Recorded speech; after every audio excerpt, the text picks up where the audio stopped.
أهلا أهلا، يلا حيهم صباح الخير أو حسب التوقيت اللي عندكم. بفطر وبعدها على طول راح نبدأ معكم تجارب جديدة من تجارب المحقق كونان. إن شاء الله إنه مستقبلا راح نجرب تجارب جديدة لغير المحقق كونان إن شاء الله، يعني إذا قدرت، إذا كانت نفس تجارب كونان ونقدر نسويها مع بعض فليش لا. بس أنا للأسف ما أشوف أشياء ثانية، فإذا أنتم عندكم ودكم تقترحون فاكتبوا لي عشان أشوفه وأعرف الطريقة وبس. يلا خلينا نبدأ.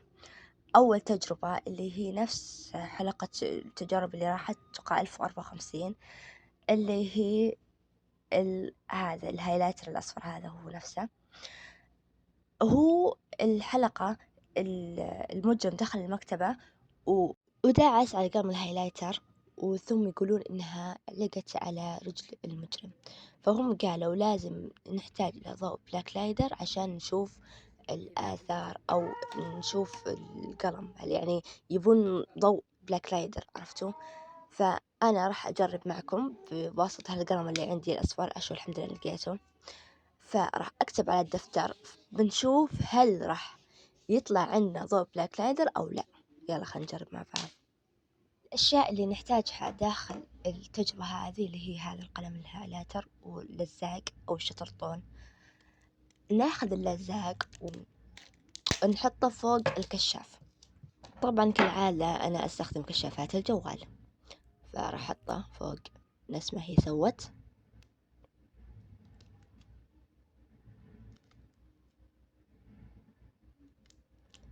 أنا شوفوا أول شي ما كنت أدري إنه وين الكشاف بالضبط، وين الإضاءة، فحطيته فوق مثل ما تشوفون. هذه راح أحطها بحتاجها مرة ثانية، فراح أحطها على جنب. طيب حطيت أول شي أحط قلم الأزرق. طبعا أنا أحتاج قلم أزرق، سبورة وقلم أحمر. أول شي حطيت الأزرق، شوفوا وين حطيته، تحت بالزاوية. ثم خذيت الجوال وفتحته، قاعدة أدور وين مكان الإضاءة أصلا، فشوفوا معي وين طلعت.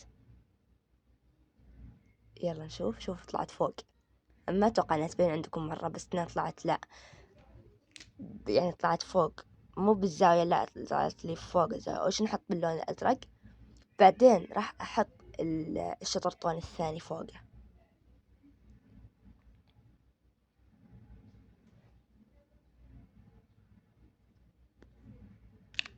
شوفوا حتى اللون تغير، صار لونه أزرق. اللون الكشاف كان أبيض، الحين صار أزرق عشان قلم رصاص. الحين نحط فوق واحدة ثانية، بعدين راح نحط بالقلم الأحمر. شوفوا طلعت لونها بنفسجية، مرة تهبل. شوفوا لو أحطه فوق أو لو من أحطه بالزاوية، شوفوا كيف طلعت بنفسجية. طفيت كل الأنوار عشان تبين عندنا. لما أحطه فوق الهايلايتر شوفوا كيف طلعت. هذا ضوء البلاك لايت اللي هم كانوا يدورون عليه أو كانوا يبون يسوونه. هذه ضوء. طيب أنا قلت بجرب الضوء، وهو شلون أقول لكم، بالضوء الأبيض عشان نشوف الفرق بينه وبين البنفسجية.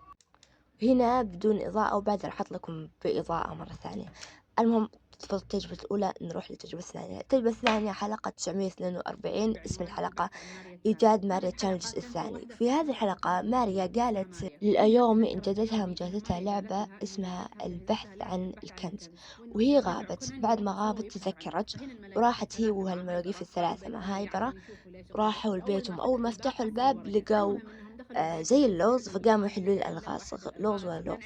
آخر شي لقوا لغز فيه أسهم، كل ما راحوا المكان يودون المكان مغلق. فاتصلوا على كونان وقاعدين يشرحوا له، وكونان قال لهم إنه ترى الماء يعكس الضوء، جيبوا كاس ماء وحطوا فيه ماء وحطوه فوق السهم عشان يقلب لكم السهم للجهة الثانية.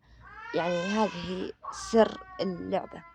فأنا راح أجرب معهم، راح أرسم سهم مثل ما هو مرسوم عندهم، وبعدها راح أحطه وراح أحط فوقه كاس ماء، وبشوف هل راح يتغير عندي اتجاه السهم أو لا. هنا أنا ضبطت السهم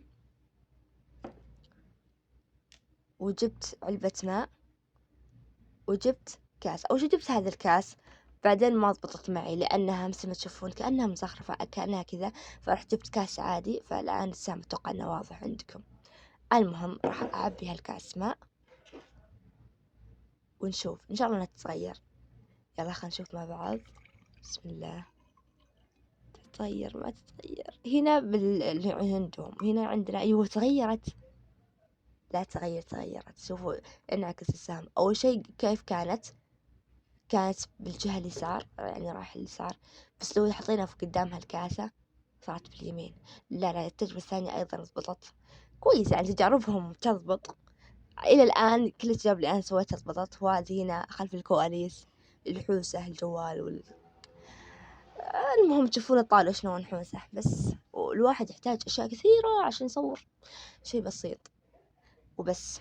خلصنا فقط تجارب. المادة ما هو شرط فلوس، ما هي استغلال من الشركات للناس. خليه يستغلني بس يعلمني.